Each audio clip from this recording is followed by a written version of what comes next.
எல்லாருக்கும் வணக்கம். எப்படி இருக்கீங்க? இன்னைக்கு சமையல் விருந்தில் நம்ம வந்து ஒரு ஸ்நாக் ரெசிபி பார்க்க போகிறோம். ஃபிஷ் பக்கோடா எப்படி பண்ணுறதுன்னு பார்க்க போகிறோம்.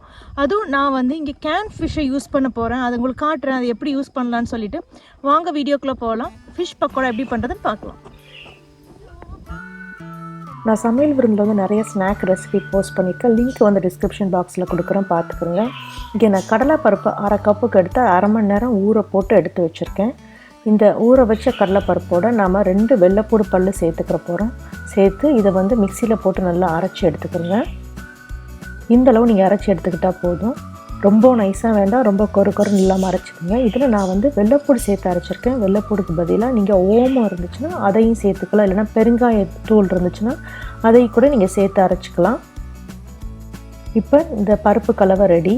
இங்கே நான் வந்து டூனா ஃபிஷ் யூஸ் பண்ண போகிறேன். இது கேன் ஃபிஷ் தான். இந்த கேனில் உள்ள ஃபிஷ்ஷை நம்ம சாண்ட்விச்சுக்கு யூஸ் பண்ணலாம், சாலடுக்கு யூஸ் பண்ணலாம். ஸோ நாம் இன்றைக்கி வந்து பக்கோடாக்கு யூஸ் பண்ண போகிறோம். இது வந்து ஓப்பன் பண்ணுறதுமே ரொம்ப ஈஸி. இதுக்கு கேன் ஓப்பனர் அவசியம் கிடையாது. இதில் லைட்டாக அந்த ரிங்கை வந்து லிஃப்ட் பண்ணிவிட்டு நாம் வந்து இதை அப்படியே பீல் பண்ணி எடுத்துட வேண்டியது தான். இது ரொம்ப டேஸ்டியாகவும் இருக்கும், நல்லாவுமே இருக்கும். இது வந்து கேம்பிங் ட்ராவலிங் பண்ணுற நேரத்தில் நம்ம வந்து இந்த மாதிரி கேன் ஃபிஷ் எடுத்துகிட்டு போனோன்னா நம்ம ஈஸியாக சேலட்லாம் பண்ணுறதுக்கு நல்லாயிருக்கும். இதை நான் ஒரு பவுலுக்கு இப்போ ட்ரான்ஸ்ஃபர் பண்ணியிருக்கேன்.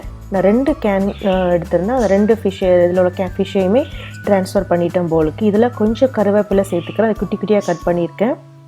அதுக்கப்புறம் ஜீரகம் 1 டீஸ்பூனுக்கு சேர்த்துக்கிறேன். பச்சை மிளகா 2 குட்டி குட்டியாக கட் பண்ணியிருக்கேன். இது தாய் சில்லி, நல்லா காரமாகவே இருக்கும், அதை நான் இங்கே சேர்த்துருக்கேன். இதுக்கப்புறம் நம்ம மஞ்சத்தூள் சேர்க்க போகிறோம். ஒரு 1/2 டீஸ்பூனுக்கு மஞ்சத்தூள் சேர்த்துக்கிறோங்க. அதுக்கப்புறம் மிளகாய்த்தூள் 2 டீஸ்பூன் சேர்த்துக்கலாம், உங்கள் காரத்துக்கு தகுந்தாப்பில். இல்லைன்னா நீங்கள் மிளகாய்த்தூளுக்கு பதிலாக ஃபிஷ் கறி மசாலா சேர்த்தாலுமே நல்லாயிருக்கும். அதுக்கப்புறம் 1 கப்புக்கு குட்டி குட்டியாக நறுக்குன்னு பெரிய வெங்காயம் நான் இங்கே சேர்த்துருக்கேன். பெரிய வெங்காயம் சேர்த்ததுக்கப்புறம் நம்ம அரைச்சி வச்சுருக்க அந்த பருப்பு கலவையை சேர்த்துக்கலாம். சேர்த்துட்டு இதுக்கு தேவையான அளவு உப்பு சேர்த்துக்கலாம். சேர்த்துட்டு இந்த மிக்சரை நல்லாவே பிசைஞ்சு எடுத்துக்கிறோங்க. இந்த பருப்பு அப்புறம் மீன் வெங்காயம் எல்லாம் ஒன்றோட ஒன்று நல்லா கலந்து வரணும். இந்த அளவுக்கு நல்லா மிக்ஸ் பண்ணி எடுத்துக்கிறோங்க. வடை மிக்சர் மாதிரி உங்களுக்கு இருக்கா? இப்போ நான் இங்கே வந்து 2 டேபிள் ஸ்பூனுக்கு அரிசி மாவை சேர்த்துக்கிறேன். இது வந்து ஒன்று பைண்டிங் ஏஜென்ட்டாகவும் இருக்கும், இன்னொன்று வந்து அந்த கிறிஸ்பி லேயரை நமக்கு தரும், அந்த அவுட்டர் லேயர். அதுக்காக இப்போ நமக்கு வந்து மிக்சர் நல்லா ரெடி ஆகிடுச்சு பாருங்கள். நீங்கள் அரிசி மாவு போடுறதுக்கு முன்னாடி டெக்ஸ்சரும் அரிசி மாவு போட்டதுக்கப்புறம் டெக்ஸ்சருமே நீங்கள் ஃபீல் பண்ணலாம்.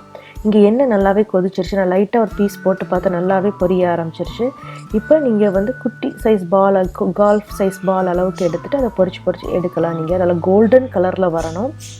முதல்ல போடும்போது எண்ணெய் ரொம்ப தளதளன்னு கொதிச்சிட்டு இருந்துச்சு. இப்போ பாருங்கள், நுரை லைட்டாக அடங்கியிருக்கு. இப்போ நமக்கு ரெடி ஆயிடுச்சு. இதை நம்ம இப்போ எடுத்து பேப்பர் டவலுக்கு ட்ரான்ஸ்ஃபர் பண்ணிடலாம். இது ரொம்ப ஈஸியாக குயிக்காக செய்யக்கூடிய ஒரு ஸ்நாக் ரெசிபி. இப்போ கெஸ்ட்டு வராங்க அப்படின்னா டக்குன்னு பண்ணி கொடுத்துடலாம். இதுக்கு நீங்கள் மீன் சட்னி இல்லைனா ரேஞ்ச் கெச்சப் வச்சு கூட சர்வ் பண்ணலாம்.